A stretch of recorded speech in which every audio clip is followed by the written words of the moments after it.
Great morning everyone! Welcome to another EDJ Open House Tour.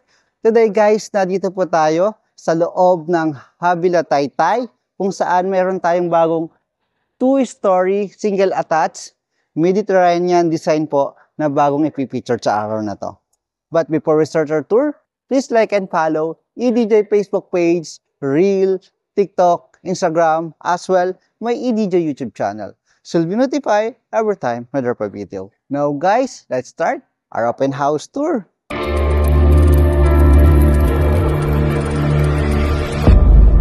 Mag-start tayo ng open house tour natin sa street level ng house and lot. As you can see guys, ito yung 4-folded gate papunta sa inyong 2-car carport at yung right easement po ninyo. At dito sa side na to, ito naman yung inyong 2-panel pedestrian gate papunta sa inyong porch and huge door.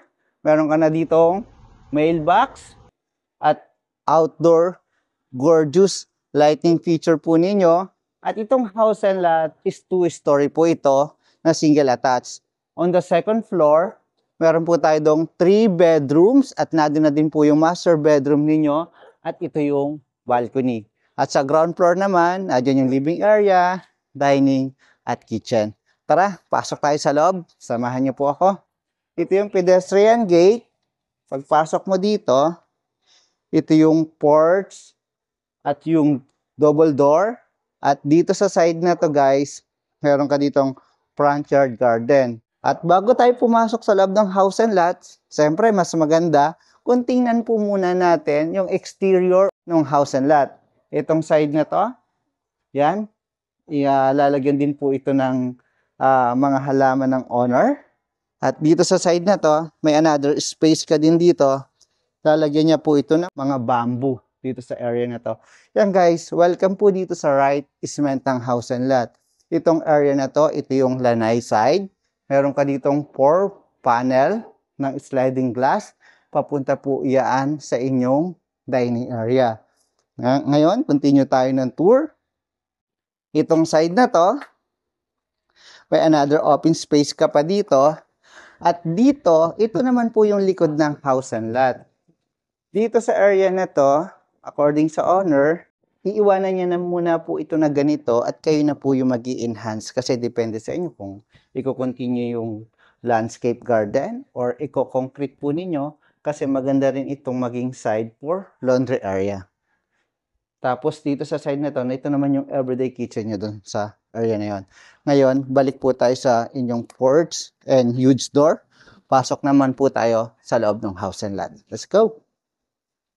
Yan, continue tayo ng tour natin. Ito yung inyong huge 2-car carport. At welcome po dito sa inyong porch. At ito po yung inyong huge 2-door.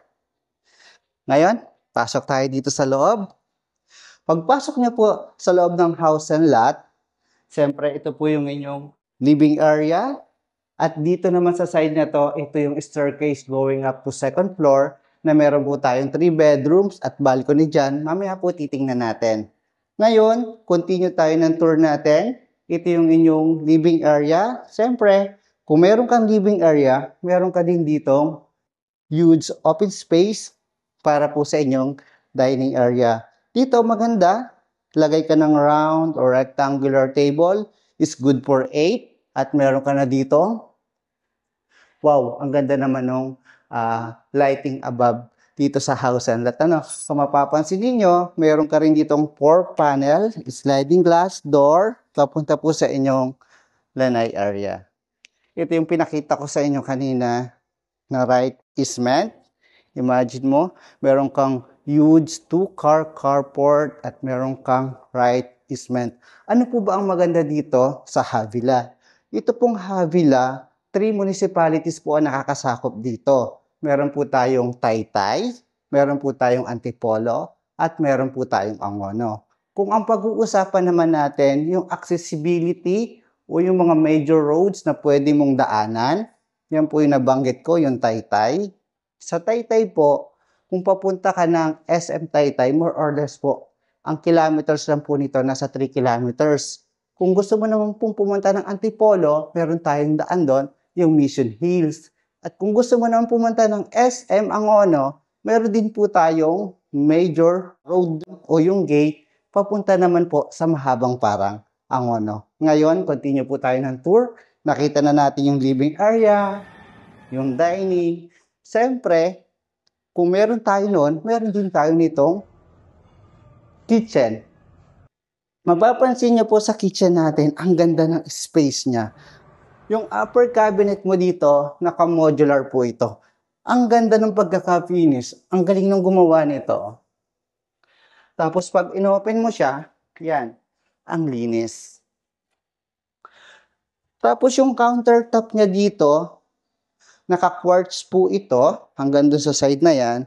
At ito naman po yung napakaganda niyang sink. At bukod dyan, meron ka ditong 2-panel ng sliding glass window. At itong side na to, yan, meron tayo ditong breakfast nook. Maglagay ka lang ng 2 table dyan. Habang nagpre-prepare dito, ready ka na para mag-breakfast. At ng chair po doon sa side na yan. At meron ka ditong 2 pendant light. Ngayon guys, nakita na natin itong napakagandang open space ng kitchen. At dito nga pala sa side na to, dito yung refrigerator mo. At ito yung door, solid door yung ginamit din dito guys. Ito naman po yung utility area. Dito sa side na to, ito yung everyday kitchen. Dito yung laundry area mo. Continue dito sa side na to. Ito, maging laundry area and sampayan mo dito. At bukod dyan, mayroon po tayong maid's room dito sa area na to. Yung maid's room po natin, with own toilet and bathroom. Ito po siya. May sarili pong toilet yung maid natin.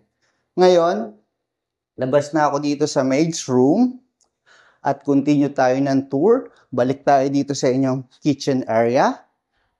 Nakita na natin yung exterior at interior dito sa ground floor. Ito yung isa na lang na hindi pa natin nakikita. Siyempre, hindi po dapat mawala ng powder room sa inyong ground floor. Ito yung toilet, Posi yung brand, may bidet ka na dito, at ito yung napakagandang sink. Yan, may tubig. At ito po yung inyong mirror, meron siyang 2 light dito sa side na to. High ceiling po itong house and lot. At siyempre, kung tatanungin nyo ako saan ba nakalocate yung switch box dito sa area nito, ipakita ko na din. Ito po yung switch box nila. Push natin.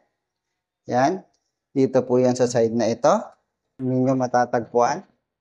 Ito yung staircase going up to 2nd floor. Mayroon ka ditong area. Pwede mo itong gawing storage area. Depende sa'yo. Pero ngayon, ginawa ng owner, nilagyan niya to ng mga... Yan. Ang ganda.